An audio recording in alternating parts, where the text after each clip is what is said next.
আসসালামু আলাইকুম গাইস, সবাই কেমন আছেন? আশা করি ভালো আছেন। আল্লাহর রহমতে আমিও ভালো আছি। তো আজকে হাজির হলাম আপনাদের সামনে নতুন আরেকটা ব্লগ নিয়ে।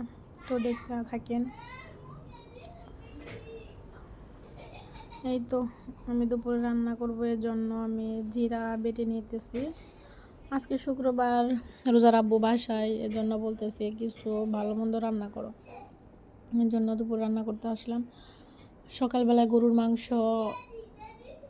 বের করে রাখছিলাম ফ্রিজের সাথে মশলা, সেগুলো ধুয়ে টুয়ে এখন রান্না করতে আসলাম। এখন রান্না করব গরুর মাংস, আমি এক চুলায় বসায় দিয়েছি। এখানে রান্না করব পোলাও।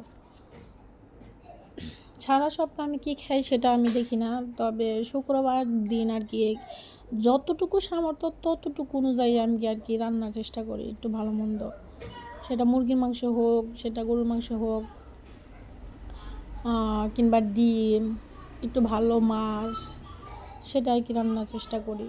একটু ভালো আইটেম আর কি শুক্রবারের জন্য। শুক্রবারে নাকি ভালো মন্দ খেলে আল্লাহর রহমত, এটা নাকি নবীর সুন্নত, জানি না আমি এতটুকু, তবে শুনি আর কি নবীর সুন্নত নাকি ভালো মন্দটা খাওয়া। সেজন্য আর কি শুক্রবারে আর রোজার আব্বু যায় না কোথাও, রুমে থাকে, মেয়েটা রুমে থাকে, স্কুলে যায় না। তো আমি পোলাও চালটা ভালোভাবে ধুয়ে পোলাওটা চড়িয়ে দিয়েছি। এখানে আমি পোলাও চালটা ভেজে নিব। আদা প্লাস আমি একটু ঘি দিয়ে নিতেছি। আদার ফ্লেভার আর ঘিয়ের ফ্লেভারটা একটু ভালো লাগে, তো সেজন্য আদার ফ্লেভার আর ঘিয়ের ফ্লেভারটা সেজন্য আর কি দিয়ে নিলাম। এখানে আমি নাড়াচাড়া করে এটাকে ভালোভাবে ভেজে নেব, কিছুক্ষণ ভেজে নেব আর কি। ভেজে নিলে একটু বেশি করে ভেজে নিলে দেখা যায় যে পানি দিলে বেশিক্ষণ ফুটতে সময় লাগে না, চাউলটা তাড়াতাড়ি ফুটে যায়। সেজন্য একটু কিছুক্ষণ ভরে আমি ভেজে নিব, একটু সময় নিয়ে ভাজবো। সময় নিয়ে ভাজে পরে এর মধ্যে আগে থেকে গরম পানি করে রেখেছিলাম, সে আর কি গরম পানিটা দিয়ে দিব।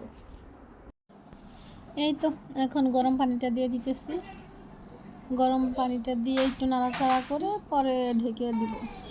আর শুক্রবারটা আসলে কি হয়, শুক্রবারটা আসলে দেখা যায় যে আমার ছোট্ট রুম, সবাই বাসায় থাকি, একাত্রে থাকা হয়, ভরা ভরা লাগে। এই একটা দিন দেখা যায় বাজার, তারপরে স্পেশাল রান্না, মাছ টাছ, সারা সপ্তাহের মাছ টাছ সেই এক শুক্রবারে আনা হয়। অনেকে আবার বলতে পারেন যে না, আবার এগুলা কোনো স্পেশাল রান্না নাকি, অনেকে এইগুলা তো প্রতিদিনের খাবার, প্রতিদিনের রান্না করে। কিন্তু আসলে কি আমার এগুলা সপ্তাহ, আমি মনে করি আমার জন্য এগুলা সারা সপ্তাহের জন্য আর কি একদিন এটা স্পেশালি রান্না। অনেকে হয়তো বা প্রতিদিন মাংস খায়, প্রতিদিন মাছ খায়, প্রতিদিন ডিম খায়, কিছুক্ষণের জন্য দমে রেখে দিব। কিন্তু আমি দেখা যায় একটা দিনেই হয়তো বা সারা সপ্তাহ থাকলেও অতভাবে পোলাও টোলা মাংস টাংস থাকে না, দেখা যায় মাছটা রান্না করা হয়।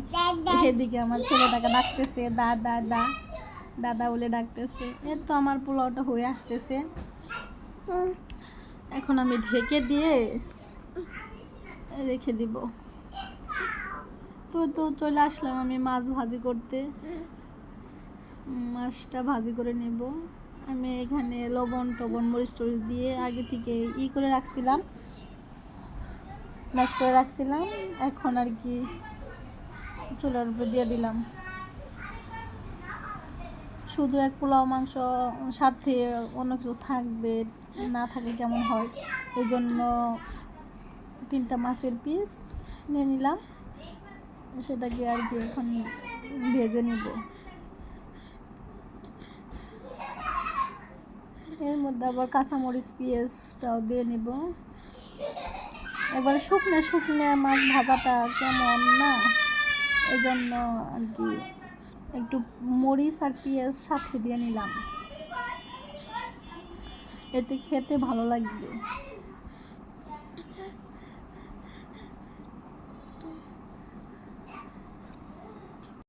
হয়তো বা আমি অনেকের মতো সুন্দর করে কথা বলতে পারি না, সুন্দর রান্না বান্না হয় না। আমি তো আসলে কখনো এর আগে ব্লগ করা হয় না, এই আমার প্রথম আর কি ইউটিউবে আসা। তবে আপনাদের সাথে কথা বলতে বলতে ভালোই লাগলো। আমার রান্না বান্না শেষ, এই যে আমার সর্বশেষ আইটেম। আপনারা সবাই ভালো থাকবেন, আল্লাহ হাফেজ।